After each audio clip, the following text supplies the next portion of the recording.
Legendary drops today, new video, Monster Hunter. Let's see what he had to say about it. Monster Hunter Wilds just bodied the entire industry. 8 million copies sold in less than Yes. 3 days.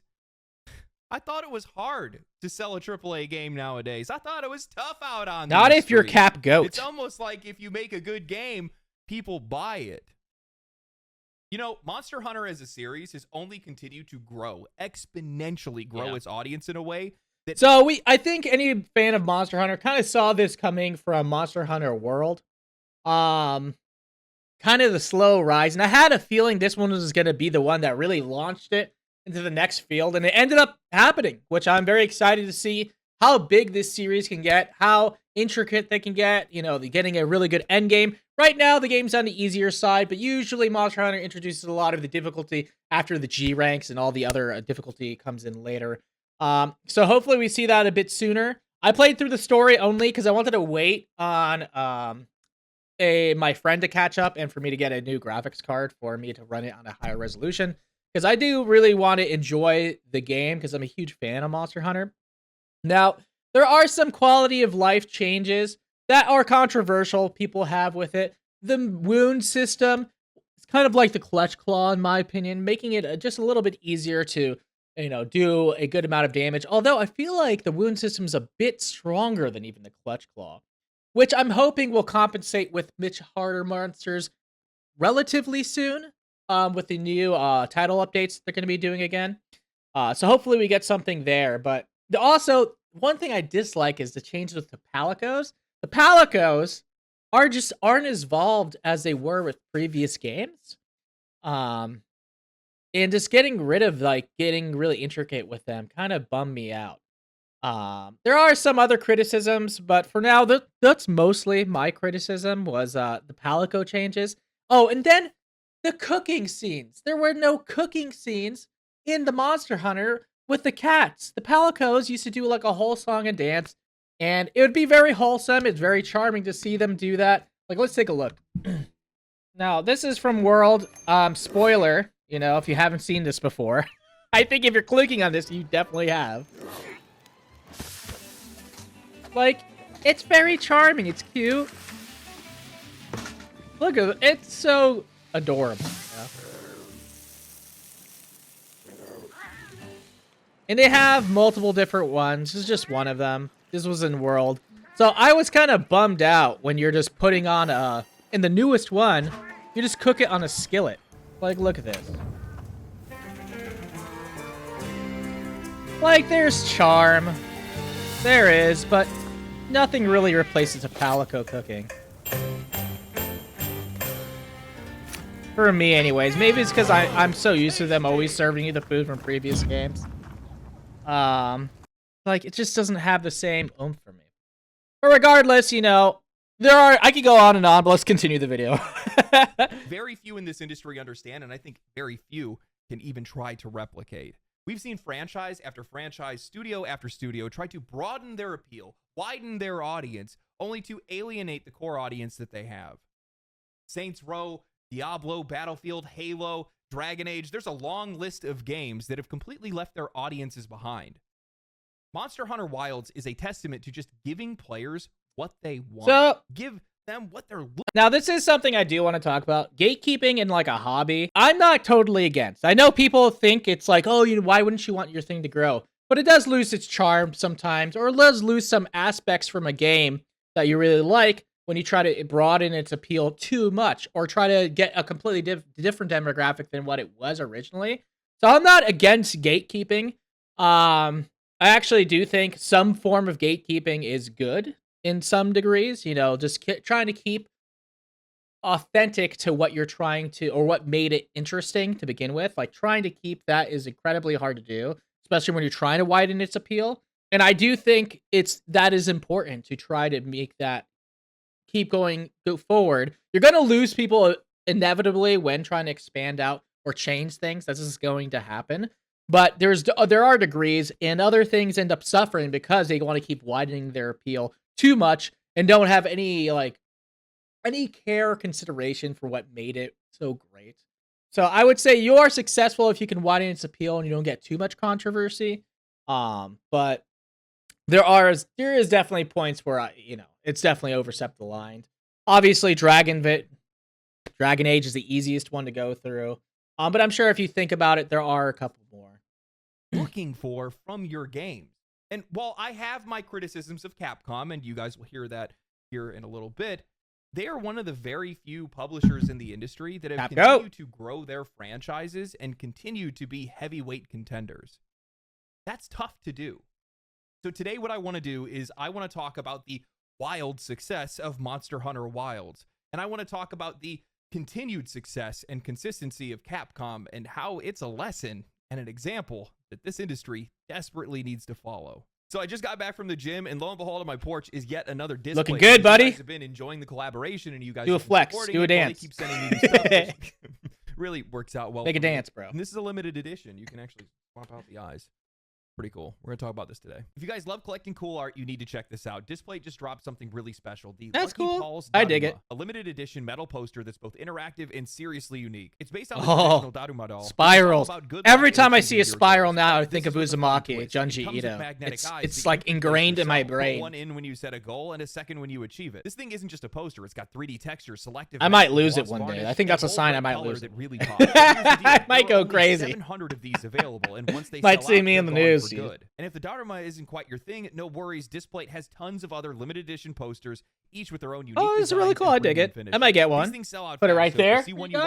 Anybody watches these videos? If you just want to browse, Displate has over 2 million designs, from Texture's 3D textured posters to their standard displays featuring your favorite games, movie, anime, and art. There's likely something for everyone. Oh, that's sick. Don't wait. The Lucky Paws Daruma is available now, but only 700 copies exist. Click the link in the description below or go to displate.com and use my code LEGENDARY at checkout to get the best deal. Make sure you grab one of these before they're gone. Thank you to Displate for sponsoring this video. Monster Hunter Wilds didn't just drop, it stomped the industry into the ground. Less than 9 hours after it launched, it had already... Despite its god-awful optimization, we gotta be real, it is tragically bad. It is dog shit, okay? Inexcusable. Capcom needs to get onto it. The problem with the RE engine is it can't handle like multiple models or like the large space. It was meant for Resident Evil from what I've read, which is like, more corridors and like small spaces. One thing I am worried about, the new Resident Evil set to be open world, from what I heard on rumors. If that is the case, are we in for another very tough optimized game that we're gonna have to fucking be rearing our hairs over? We're gonna have to get an upgrade for. It's just rough, and it just feels like that's the state of gaming right now. Everything has to rely on these fucking frame gen shit in order for it to succeed, and it is kind of a bummer. But it is what it is. Maybe the cost for essentially creating these games has outweighed some of the reason to have it play tested or whatever, or maybe they have to get it out the door and they rather fix it after the fact, after it's been out. But there's really no excuse for having it as janky as it has been. And this is not even only a criticism of Capcom. This is like the gaming industry, I feel like, a lot of the time, just launching completely unfinished, unpolished games. They're good, like they'll work if you have a good enough system, but you need like some of the most cutting edge shit to even run it. It's extremely frustrating. Million concurrent players on Steam, or at least it feels like you need the most cutting edge shit to run it. I don't know. I have a 3080 Ti, and sometimes I'll struggle with I don't really struggle with anything because I only run things at 144p. But I can't have all of the settings turned on a lot of the times, and I hear people who have a 20 series card, which isn't that old realistically, completely having so many issues. So, and I just feel like that's a lot more common with some of these games. It's just gonna get worse. 1.3. Hopefully, we get better. Current players the very next day. Later, Capcom hit us with. I'm not even against the frame gen, but it should be an addition. It shouldn't be like a necessity. Which this game, Capcom, for Monster Hunter Wilds, said they recommended put it on frame gen, and that's what some people had some red flags immediately over. Like, why are you recommending I need frame generation just to have this running at a stable frame rate or a higher frame rate? It seems kind of annoying. The numbers, 8 million copies sold. But, if you had the higher system, I think I saw decent frame in like 80. I think people want like in the hundreds. So it's kind of disappointing for them. I'm not sure about that if I'm going off memory for the frame rates. For one of the higher end cards, like a 5090 for essentially.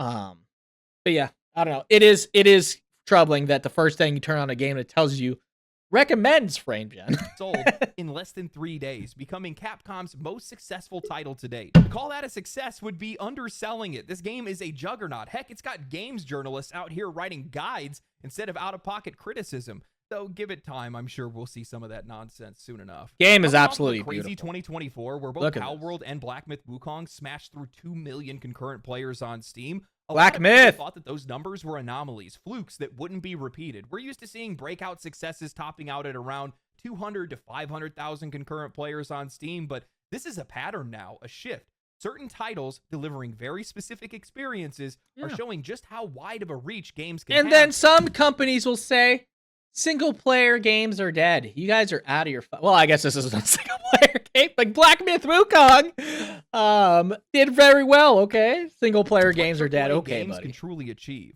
That said, Monster Hunter Wilds could have gone even harder if Capcom hadn't shot themselves in the foot with the game's optimization. Let's be real, if this game wasn't struggling on mid-range hardware, it'd probably be sitting well over 2 million concurrent players right now. And honestly, the Steam reviews that are dragging the game... Yeah, I have a 3080 Ti. I'm not sure how you would do on a 3070, how you would do on a 3060. Would you be struggling? Would it be fucking a rough ride? Are you better off with a console nowadays? I feel like a lot of the times you are. And I don't think that's crazy to say. Are completely justified. There is no excuse for a flash like this. Not when it's one of the biggest IPs in gaming, not when it's one of the games that is supposed to be a milestone moment for this company. If you're charging full price, this game needs to run properly at launch. 100%. Simple as that. 1000%. Capcom pulled the exact same thing last year. This is all for shareholders because their fiscal year ends March 31st, and they want to just get the game out to appease their shareholders and meet their financial targets. And both that's what I was trying to say, is that I feel like they had a rush out of the door, and it was maybe cheaper or more expedient and better for them if they got it out of the door to essentially meet shareholders' expectations. And it's really shitty because now we're just getting so much worse products on it. The customer and the game are suffering as a result.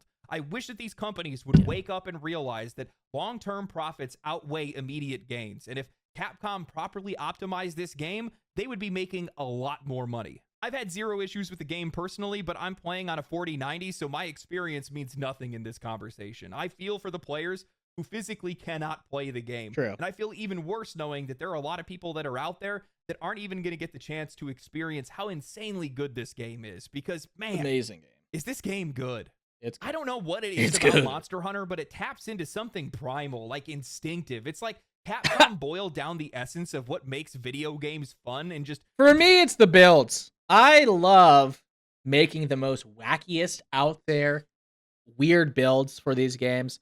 I have a weird thing with it, and especially Monster Hunter. Ever since I was a kid, I love doing these weird builds. Paralyzed builds, sleep builds, Palico builds, knockout builds. I just have so much fun. And then tackling the same monsters in a much harder form in different ways and trying to see if I can get a win in a more like dynamic or just goofier way. It's just fun for me. I love it. Delivered it straight into your bloodstream. The same way that side-scrolling Mario just keeps you hooked with a simple loop of just... Plus, the reaction of the monsters, like, to these different effects have all been extremely reactive. I love the knockouts. All that's very well animated, very well delivered, especially in newer games, which is really cool. Monster Hunter does that with bigger monsters, crazier fights, and higher stakes every step of the way. Yeah. It's Boss Fight the video game. No filler, no waiting around, just pure unfiltered gameplay. It's like no dinner, straight to dessert. Every fight delivers, every hunt adds to the spectacle, and before you know it, you're hooked. I'm sitting here, I'm writing this down, and all I want to do is go back to playing more of the game. And what makes Monster Hunter Wild so special is just how fluid everything is now. The game does not waste your time. There's no pointless downtime between fights. Everything about the way that you travel, take on quests, and fight. Yeah, everyone complained about the auto run feature. I personally don't mind it, especially when you're going to do these hunts so many times over. It is nice to be able to do, like, sharpen your weapon or anything as your guy runs to the monster. And sometimes it's nice just to kick back and look at the environments. Now, there may be some criticism that maybe after only your first fight and you beat them, then you can unlock it for that specific monster, I could maybe see that. Or if, you do have the option not to use it. There's also that. You can just not press the up button. But if it's intrusive, you feel like it's kind of what's the word I'm looking, immersion breaking in some way. I could see that, but honestly, I think after the first fight, you're just running these battles back to back to back to back to back to back all the time to get these different items, to run it different ways.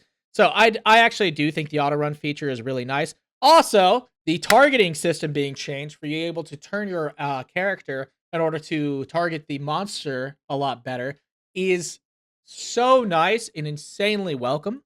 But again, with all these changes, especially the targeting one, where you don't have to commit to an action. You can easily turn your weapon and face the monster. If we're taking away some of the punishment for doing that, then we need monsters to equally punish us in the end game, I feel like. So hopefully we do see that. Monsters has been designed around just keeping you engaged at all times. Pop-up camps mean you don't need to constantly return to town. Mounting lets you sharpen your weapon, heal, reapply buffs, and get right back into combat instead of awkwardly trying to run around. Hell, even when a monster runs away mid-fight, your mount will just automatically start tracking them, giving you enough breathing room to be able to manage your resources before jumping right back in. I think this is what has frustrated me so much lately with a lot of other modern games. There are so many of them that are going out of their way to slow you down. Forced platforming sections in an action game, unskippable cutscenes with meaningless dialogue, pointless gear checks that block progression, busy work quests that make you run back and forth between NPCs, even Path of Exile 2, a game that I love, falls into that trap. Kill all these elites before you can progress. Why? Just let me play the damn game, engage me, compel me to play. Monster Hunter doesn't do any of that. Every main story quest throws you straight into a new monster fight or gives you a meaningful reason to do so. I don't know. Wait a minute. I need to hear that again. Because there are some problems I have with the story. Meaningless dialogue, I'm going to be honest. Pointless gear checks that block progression, busy work quests that make you run back and forth between NPCs, even Path of Exile 2, a game that I love, falls into that trap. Kill all these elites before you can progress. Why? Just let me play the damn game, engage me, compel me to play. If we're going to talk about play the damn game, yes, it does get to the meat during the missions at the end of the talking. But there is so much dialogue in between fights that it is actually obnoxious. I'm going to be fucking honest. Way too much. It needed to be cut down. Literally a fight and then 10 minutes worth of cutscene. A fight, 10 minutes cutscenes. A fight, 20 minutes of dialogue. And you're just sitting there like, bro, shut up. Get me to the next guy. And it's like that a lot. I'm going to be honest. My complaint, a little overzealous. It's not Final Fantasy, okay? It's not that level, I should say, either. But it's a little too story focused for this one. And it's like every fight, it's like 20 minutes of dialogue or like a 10-minute cutscene. You're like, dude, and you're just like slowly sauntering to the next area. And it does get obnoxious, 100%. Final Fantasy, while I do love Final Fantasy, I even think sometimes they overdo it with the amount of dialogue, but that's the whole game. It's like a very story-driven game. Pretty understandable. I'm going to be real with you guys. Monster Hunter is not known for having the best story, okay? It is known for having some of the most interesting and fun and addictive gameplay there is, in my opinion. And that's what it does well. And the story is a little too much in this one, okay? It's a little too much. I don't feel like the other ones were as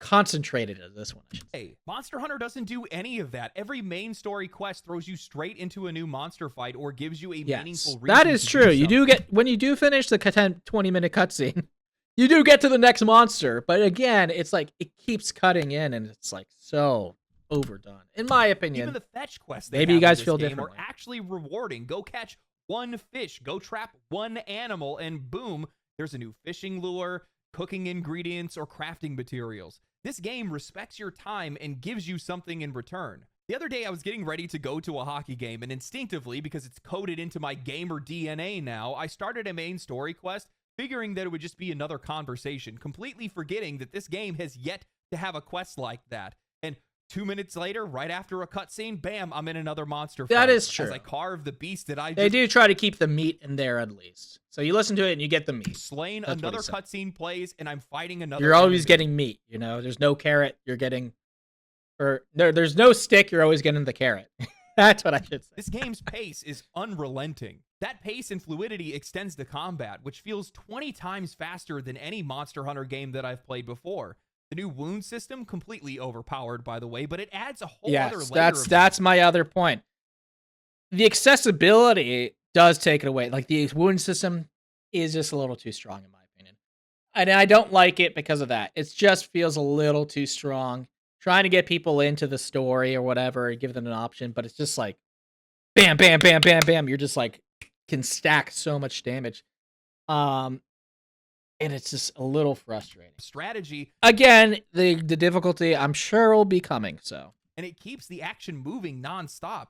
Combos are faster, attacks flow better, movement is snappier. I'm maining longsword this time around, and I have now 3 separate ways to keep up my Spirit Blade gauge. I can use my Spirit Blade combo, I can counter an attack, or I can just break the weeb weapon. Just constant non-stop action, and I love it. And the level design. Oh my god, the level design. I can't tell you guys how many times Absolutely I would gorgeous. get so frustrated with Monster Hunter World fighting a Raytheon, getting knocked down off the top of treetops onto a lower zone, then taking what felt like an eternity to find my way back to the monster. Why that is true. Leagues ahead of Monster Hunter World. It feels like they took all of the best lessons that they learned from Rise with simpler layouts and just made a game that just feels so much more natural, so much more readable and easy. This may be controversial because it did have some level flaws, but I actually did like some of the more complex environments on the treetops.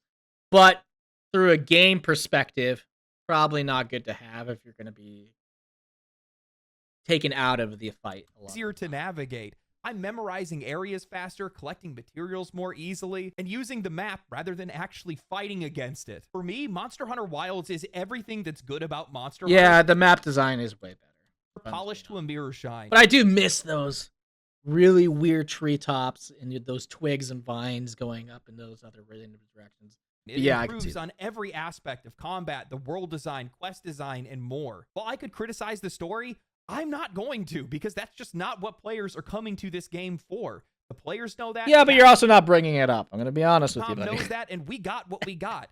With that said, there is this moment in the main story right after the credits roll, and the game essentially takes you off the leash. I don't want to ruin it for anyone, but it's this obvious nod that basically says, Hunter, it's time to hunt. And it oddly got me right in the feels. I was kind of overwhelmed for a moment because I felt like I'd only gotten a taste.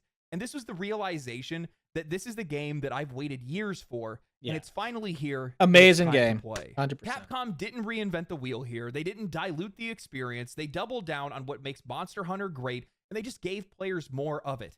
And surprise, surprise, it worked. God, I love this game. I cannot stop playing it. Whoever wrote that line of, for the preservation of this ecosystem, the guild hereby authorizes you to slay. What a bar. It's straight out of anime. It gets me every single time. That is true. Maybe I'm weird, but it works on me. Now, I don't want to sit here and just glaze the game entirely, because there are some things that I have some issues with. There's definitely a lack of build diversity in the end game. I'm upset that Capcom basically boiled it down to 2 armor sets and Ardian weapons more than anything else. But I know that over time, the game's going to get more content. Capcom's pretty relentless when it comes to... I didn't know about that. Like I said, I only made it past the story a little bit after because I was waiting. So my criticism can always change. But, you know, we'll see. Adding content to Monster Hunter games. But to be honest, man, I'm just having too much fun to actually care. Because all I wanted was more Monster Hunter, and that's exactly what I got. And I think there's a lesson in that. I think that that's something that... Yeah, also the build diversity will change very drastically with the title updates. And then, you know, in about a year, when we get the expansion, that's going to quadruple it. So, you know. When I start to contrast this game with the rest of the industry, you know, they're finding success because they're just staying true to what they are. Simple as that. When I look around at some of these storied franchises, Assassin's Creed is a really good example of this. It used to be a stealth action game. Now it's a stealth RPG, random loot mechanics and things like that. things that have nothing to do with the core experience that players expect from that franchise. Yeah, I keep hearing that for Assassin's Creed. I never really got into them because every time I try to, it's just not my thing. And then the last one with the Vikings, which I was actually really interested in, everyone said it was completely mid. It was uninteresting, not very fun. And the new one, I'm just like, why would I bother if all the other ones were kind of like meh? However, I might try the new one if it gets good reviews. I may try it. We'll have to see. To me, again, the gameplay looked okay. Kind of like not very impactful. So hopefully it has good reviews. I would probably wait for a sale, personally, but who knows? Maybe it'll blow, people's expectations out of the water. And what they're coming for. And, how many times have you guys heard over the last few years, well, we're going back to our roots with this game? They've been saying that with Assassin's Creed. They said that with Mirage because they made it a more compact story, and now they're saying it was Shadows because of the stealth mechanics. Why did you guys leave your roots in the first place? True. That's what made you successful. True. That's why Capcom is finding success. Yeah, it sounds like they wanted to use the branding of Assassin's Creed and make an RPG game, which is understandable. But yeah, then you're going to be leaving a lot of what made the game good, like I was saying before. Assassin's Creed is a big example of that, actually. However, it's been successful. It's been a success based on I feel like on the name itself and people having fond memories of it. I don't know, but because like every time I hear about the new game, they're generally not as well received by players. So I am very curious how that one stays afloat so well.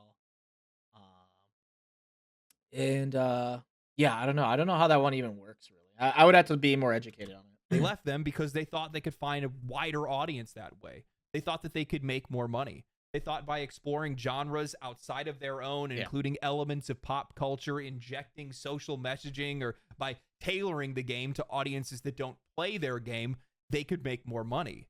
But Monster Hunter proves that's not necessary. Monster Hunter has quietly become one of the fastest growing franchises in the entire industry. Year after year, iteration after iteration, it has steadily expanded its audience, not through massive overhauls or desperate trend chasing, but through small refinements and organic growth.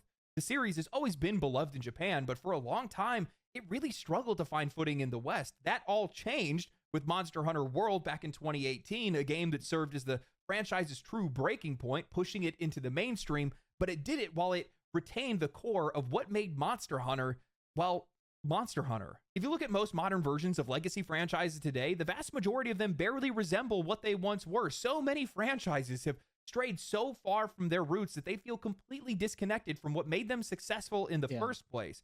The ones that have adapted successfully, Dark Souls, Doom, Zelda, Mario. The thing isn't Assassin's Creed a success story?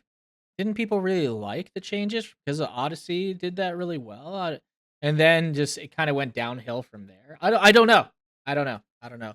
I know Odyssey was really well liked, but that one did stray quite a bit farther from what made it good, and it is a success in that. I think. Please, if somebody's a huge Assassin's Creed fan and is in the comments, please comment and explain it a little bit because I am very. Evil, I wish I could talk to Fantasy, somebody they've about evolved, it. But they've never abandoned their identity. Dark Souls refined its RPG mechanics and combat and world design multiple times through different titles before Elden Ring perfected the formula. Doom brought back its run and gun intensity without becoming a mindless shooter or softening its themes. Resident Evil revitalized itself with Resident Evil 7 and Resident Evil 2 Remake, balancing horror and action in a way that felt true to the franchise. The key to all of these? They changed just enough to stay fresh, but never so much that they lost their essence. Yeah, Monster Hunter is doing the exact same thing. For years, Monster Hunter was a cult phenomenon in Japan, thriving on handhelds like the PSP and Nintendo DS. The portability of these systems made it a perfect fit for the game structure. Quick, challenging hunts that you could play on the go with your friends. Net cafes and social gaming events are still incredibly popular there, so Monster Hunter fits really comfortably into that culture. Dude, when I was a kid, those fucking boars would just destroy me. It was embarrassing. In Japan, Monster Hunter releases have been treated. I got yelled. I remember out this one mission, we had to carry, and when I was like a kid, we had to carry eggs to the end zone. And this is embarrassing, okay? So don't judge me. I was in this group, and I couldn't take the eggs back, and one of them was like yelling at me. And at some point, I disconnected the internet cord, or I left the party. No, I left the party because I couldn't get the fucking egg and kept getting charged by the boar, and the guy was just yelling at me, "How are you not able to do this? How are you not able to?" And I was like, "Man, why do you do it? Okay, I'm obviously not having. I'm having a hard time. Why do you do it? There's more. There's 4 people in a group. Why are you yelling at me? I'm the only one keep going back because I keep dropping them, and no one else is. It's kind of fucked up, man. Yelling at Some me, man. companies even recognizing a launch day as an unofficial time off event. Yeah, It's that always was been that would Oh man, this zone's particular. Which one is this? huge there, but it always had remained a regional I remember this powerhouse, never zone. really quite breaking through into the international market. The Western market just wasn't ready to embrace its slow, deliberate combat, hardcore mechanics, and sometimes brutal learning curve. But Capcom played the long game. Unlike a lot of other studios that would have tried to fix the game by completely changing it, Capcom just refined and expanded on what already worked. They took inspiration from other Capcom titles like Street Fighter and Devil May Cry, injecting faster and more responsive combat mechanics Devil while May Cry. keeping the weight and commitment of combat intact. The game remained tactical and deliberate, but over time it became smoother, more fluid, and more intuitive. A lot of the early Monster Hunter titles lacked proper explanations for mechanics. Players were thrown into a world and just expected to figure it out, and it was part of the appeal for a lot of the die-hard fans, but for new players, it was intimidating as hell, especially with how clunky the combat felt. Over time, Capcom gradually introduced better onboarding, clear UI elements, and actual explanations for how things worked. I don't view this as dumbing the game down, so to say. They just made it easier for players to understand and made the game more comfortable to play. Monster Hunter Freedom Isn't that Unite- kind of dumbing it down a little bit? And you could say, "Oh well, they're just making it easier for you to understand," but then isn't that kind of, to some degree, making it more accessible?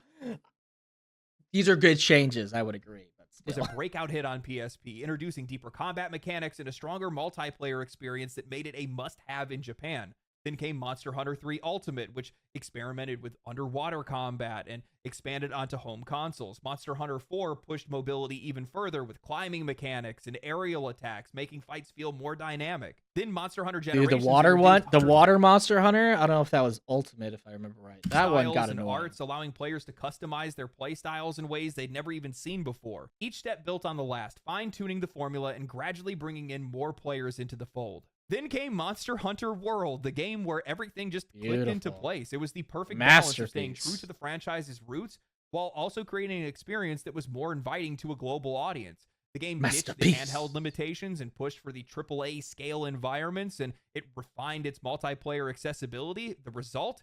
Well, it's the best-selling Monster Hunter game of all time so far. 44.8 million copies sold across all editions, a complete transformation for the series. World didn't just succeed, it changed the franchise forever. It acted as a force multiplier where every subsequent release after the sale of Monster Hunter World exploded. Monster Hunter Stories, which sold 600,000 Oh, I copies love, in 2000. dude. I hope we get a new Monster Hunter Stories in between. I'm very excited for 3. 2 was fun. I didn't even get to beat it yet because I wanted to wait for this one to come out and wait for my graphics card. I took a break from it because I wanted to wait for this one, and now I'm taking another break from it for waiting for a graphics card. But yeah, I'm very excited to beat that one, and I'm pretty far into it. But the third one, I really hope kind of pushes things, In makes it 16, even well, more its dynamic. sequel in 2021 hit over 2 million in sales. A spin-off like Monster Hunter Rise hit almost 17 million in sales. Rise was Just sick. like how Elden Ring became the most successful Souls game by staying consistent, Wilds is reaching the wildest audience the series has ever seen because they understand what people love about Monster Hunter, and they keep delivering on that. That's why this series has continued to grow. It makes concessions to playability, sure, but only in ways that enhance engagement, never at the cost of depth. One of the biggest hurdles for Monster Hunter that kept it from being a true mainstream hit for years was just sheer inconvenience. For new players, the game just felt too stiff, too demanding, and too punishing. Yeah, I get that complaint a lot. I was like, yeah, but you're committing to an action. You have to it's stiff because you're attacking and you're being put in place. Positioning is supposed to be incredibly important. There's a lot of a back and forth you have with the monster. I like that. But some people just really just enjoy. It's like awkwardly trying to dodge around an enemy so that you can sharpen your weapon mid-fight. Unintuitive movement and terrible controls and clunky multiplayer restrictions that just pushed a lot of players and potential fans away. including myself. I tried the game for the first time many years ago back on Nintendo DS, and I was filtered by a Kulu Yaku egg carrying quest. While many veterans have thrived on these mechanics, the general audience has only experienced frustration. I mean, it's understandable to change it, though, you know. But again, if you're gonna do it, you have to Smooth out compensate. the edges. Combat still remains deliberate and positional, but players have a little bit more flexibility. You still need to know when to commit to an attack, but you have better tools to adapt. Running away to sharpen your weapon, well, that's been streamlined. Now you can do that while you're mounted. Multiplayer, no need for awkward cutscene restrictions before being able to invite a friend to a hunt. Every iteration of the franchise has made small, incremental quality of life improvements, all without losing what makes Monster Hunter Monster Hunter. And that's why Wilds is doing so. It's done a good job result of balancing. Decades of refinement and not trying to desperately try to invent the wheel. It respects its history, its fans, and more importantly, its own identity. Now, while I've seen some people complaining that Monster Hunter Wilds is leaning too hard in the casual direction, that it's too easy in comparison to some of the other titles, I think that some of that just comes from, well, being experienced and familiar with the game, understanding its mechanics and combat in a way that very few people do. Friends of mine that are playing the game for the first time, I don't know about that, buddy. Maybe a small direction, but I would say it is the additions and quality of life improvements as well as the wound mechanics, making the game quite a bit easier to approach. I was carded once during the story because I was dicking around and trying to see if I could deflect an ultimate attack. I was like, I wonder. But otherwise, I really had no issues. And you could say, yeah, I'm fairly experienced, but I wasn't even really trying. I was turning your brain off a mode for most of the game. There was never a sweaty moment I really had. And maybe I'm above your average gamer, obviously, if I'm just being honest. Not even like jerking myself off, but I do play quite a lot of video games, so I'm probably going to be over your natural casual person. It still felt relatively a little too simplified with the moon mechanics, and the ability to kind of re-engage your weapon at any type of position. So yeah, I would say yes, my experience does have a good play into it, but it was just a little too forgiving. Maybe. They're getting filtered. They're having a hard time. They're SOS flaring any chance that they get and trying to get as much assistance as they can, but they're having a great time playing. Really? These are people that have been... Is anybody really? Please, in the comments. Maybe I'm just disconnected. Maybe I have too much experience. Historically critical of this series and never wanted to touch it, that are playing it for the first time and are loving it. That's exactly what you want to see. I didn't know he has a Berserk book. That's so cool. What's this one? The Black Chronicle book? One of my friends has this, I think. About because I was talking to one of my friends, because I'm like, think about how big of an impact it has being a player that's played this franchise in the past, and you understand how to counteract certain elements. Yeah. You understand how to stack certain items like Mighty Pill and Demon Drug and Demon Powder and things like that. A lot of other players aren't going to know those things. I didn't use any of that. A very massive. I literally ran no real good build. The only thing I did was speed eating, and I just had the highest attack damage. And I think at some point I sacrificed a little bit of attack damage for crit damage. But honestly, I didn't even. I literally during the story, like I said, turned my brain off. I ran monster after monster after monster after monster after monster, and did I think a couple endgame monsters before I stopped. Well, not truly endgame, but and past the story, or beginning story, I guess you should say, past the first time that they stop you, because there's an after story, I think. Yeah, I didn't even think.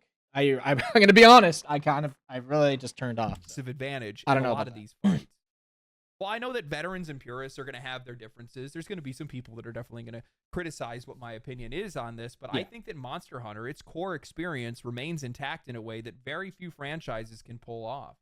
They're giving players more options rather than just taking things away from them, and I think that's what really makes the biggest difference here, because the players have a choice.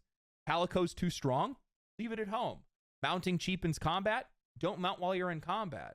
The wound system's overpowered, but well, yes. Yeah, but if it's part of elements of the game, you can keep saying that. Like some people had a problem with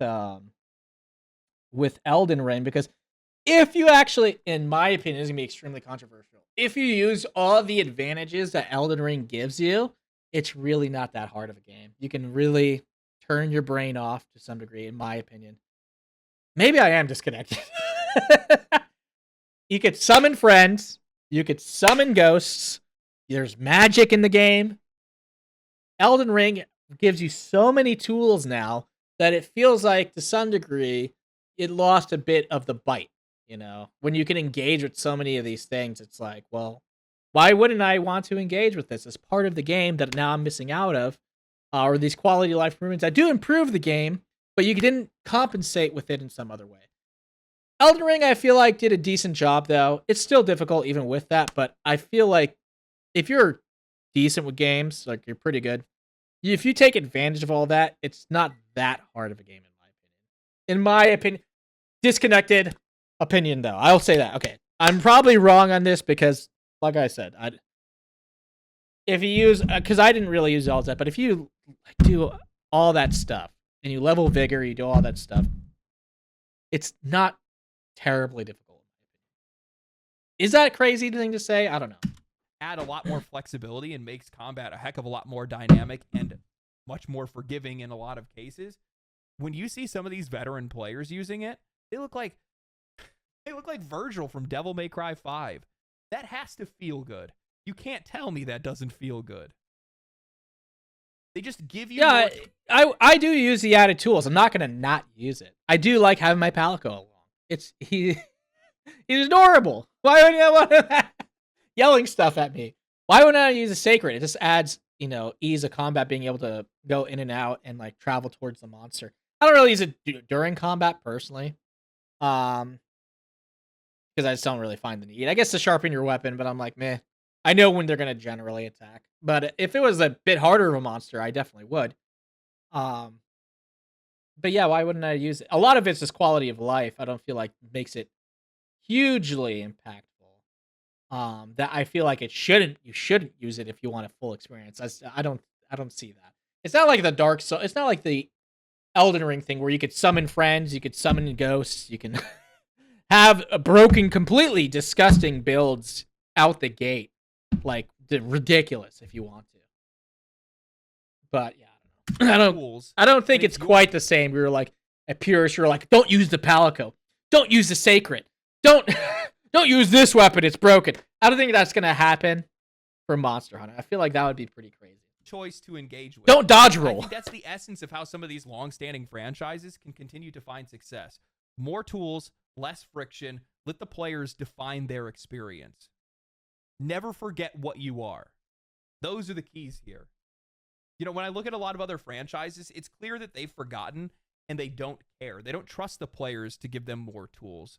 They don't think that they can handle those kind of things. Instead of letting players define their experience, they want to define that experience for them, limit their expression, dictate how they play games. That's not working. Now, while I'm sure I'm going to have some people disagree with me because I know that veterans of any franchise are going to have their own shade of criticism, it's not uncommon for us players to want to harken back to the old days. Don't recite to me the ancient texts. I was there when they were written. But the heart of Monster Hunter is very much still intact. The same cannot be said for a lot of other games in this industry. Too many studios don't just change, they lose their identity entirely, warping their franchises into something almost unrecognizable, either through trend chasing, misguided ideology, or a growing obsession with dictating how players experience games. Look at Diablo, World of Warcraft, Call of Duty, Dragon Age, Battlefield. These aren't franchises that evolve. These are franchises that compromise themselves. And every time they want to fix the damage, they say the same thing. We're going back to our roots. But the problem is they don't even know what that means anymore. They've spent so much time stripping away what's unique about their games from their foundation that they have nothing to go back to. And honestly, I think that Diablo is probably the best example of this because, well, not only is Diablo what actually started this channel, but it's a franchise that I grew up on. Diablo 2 wasn't just a great game, it was a definitive game. It had some of the hardest hitting narratives and cutscenes in the industry, insane build diversity, and challenging, rewarding gameplay that gave players full control over their experience. Diablo 3, by comparison, was practically Gauntlet Arcade, and while I love Gauntlet, That's not what Diablo was supposed to be. True. Tell me, why is It it was for so many different. studios reaching a wider audience is somehow translated into social political messaging, child-proofing their narratives, shoehorning mechanics in that do not belong, turning action games into RPGs and immersive RPGs into action games, or just straight up dumbing down the experience because they don't think their audience is smart enough to handle it. Like, sure, Yeah, Diablo 3 sold player well. agency is like at an all-time low. I feel like it's a little too much recently. Every game just feels like they literally have to hold your hand their entire experience. I can't think of any experiences now, but I've complained about this so many times. I feel shitty that I can't, but yeah, I do feel like sometimes they're just like they don't trust you to have to decide on a lot of like hard decisions in the game. So did Diablo 4, but when you actually look at how the fan base feels, it's almost entirely criticism. They're not delivering what players want, and the proof of that is in their low engagement. Notice how Blizzard is dead silent on the sales of their latest expansion. That's not normal. Historically, they've had no problem shouting out their victories, but they know that they can't keep players invested because it's not sustainable to constantly move away from what made your game unique. And we've seen this pattern echo across the industry itself. World of Warcraft went from being an MMO about brotherhood, loss, player-driven choice where community actually mattered to a game about friendship and rainbows, matching players with no interaction, bloated grinds, and shallow engagement loops that feel more like a second job than actual progression. Call of Duty keeps layering on more and more surface-level mechanics, yet somehow loses precise, skill-driven gunplay, the thing that actually made this the king of FPS games. All the while, they're stuffing a mature-themed game with music, Hollywood, and Ninja Turtle crossovers. Battlefield 20... They look kind of sick, though. Am I crazy, guys? I don't play Call of Duty, but the Ninja Turtles look sick, dude. Launched with no meaningful squad play. I like Ninja Turtles, so maybe that's why. Dude, pizza? Dragon Age abandoned deep player-driven role-playing in favor of... Hey, give me that slop, guys! Give me that slop! Give me that corporate slop! Streamlined give me that chow! And progressive social messaging. They stripped out any of the strategic combat, tactical depth, and character progression and just made it a generic action game. For what? Yeah, this comes down to the same issue. Completely getting rid of the radial for like controlling your other squad mates. Like, why would you even get rid of that feature, dude? Why would you do that? So annoying. I honestly am very scared for Mass Effect 4. I really hope that they go hard on it. I hope they do. They need to. Trust in identity. Studios just don't trust players to engage with their games as they are. They think that players are incapable of appreciating a challenge, depth, or nuance. So they try to force on these unnecessary changes to fix things that aren't broken. And the result is a game that just doesn't appeal to anyone. Too watered down for longtime fans and too unfocused for new players. And of course, it doesn't help that the media just keeps egging this all on. Players complain about a lack of interactivity in Avowed and how bare bones the experience feels.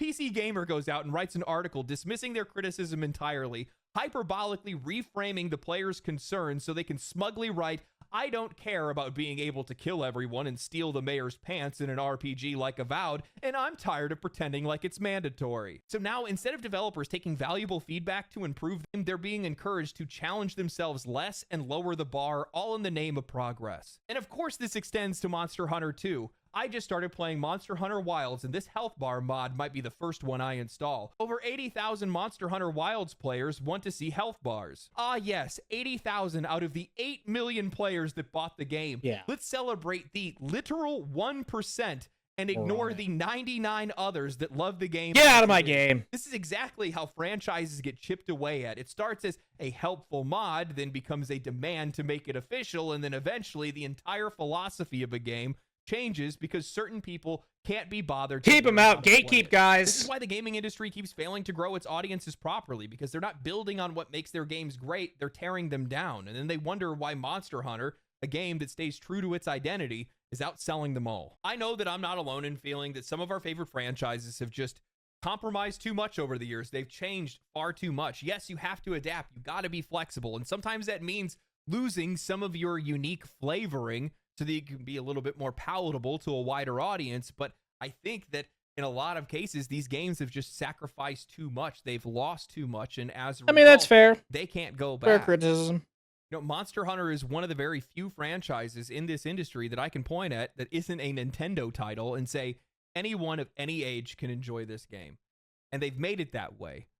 But it's still the exact same game, at least from my perspective, that it's always been over the years.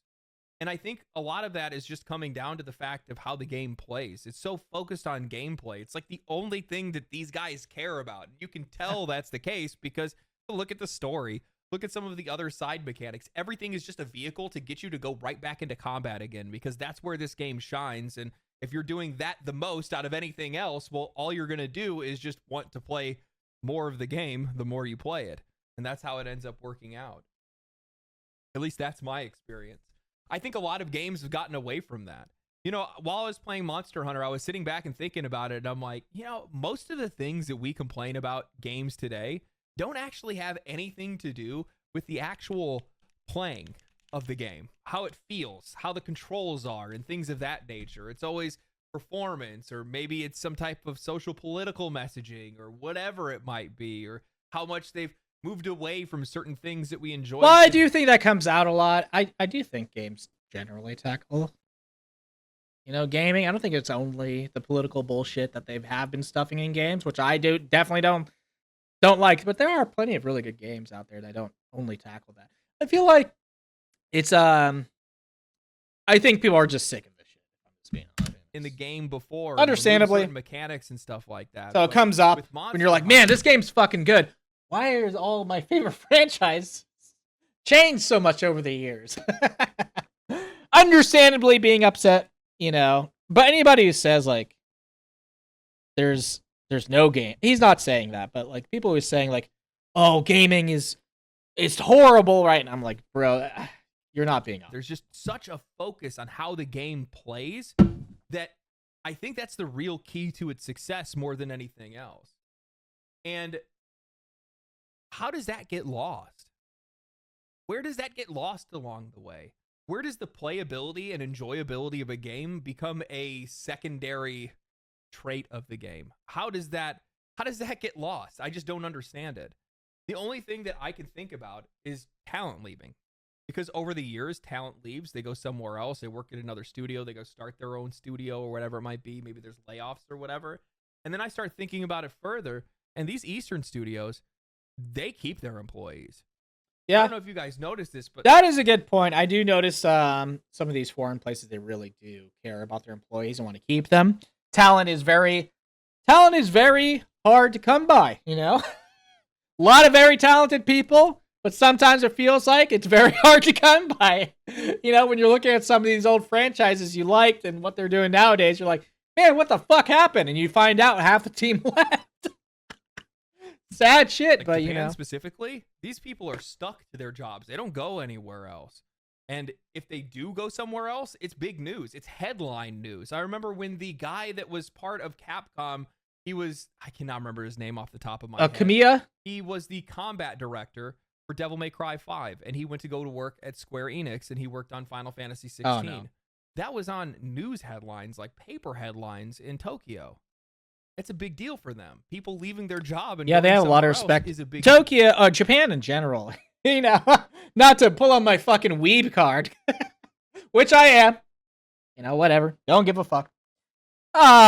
They do have a huge amount of respect for quality workers. Like there's like a huge thing for respect for your work and what you do, which is cool. I like that. There's probably something to that because that's not the same in the West. I'll tell you that right now. I might have to look into that. Anyway, I need to play more Monster Hunter. I'm getting impatient. I can't believe I took the time to make a video. How dare you guys make me do this? All right. I hope you guys enjoyed it. Good one. Good video. Thanks for watching. I liked it. Interesting. Follow the channel, subscribe to the channel, share the channel, like video, comment, follow Twitch. See you guys next time. True, do it. Right, do it. Stay safe. Peace. Family. While I don't agree with all his takes, I do think it was a really good video. A lot of interesting tidbits there, which I do agree with. Yeah. Monster Hunter, go play it if you thought about it. I've had a blast, and if you want to add me, I'll add my friend code below, and you can add me. I don't care. But yeah, you guys have a good night. Be sure to kiss your neighbor and tip your waiter and or waitress. Take it easy, guys.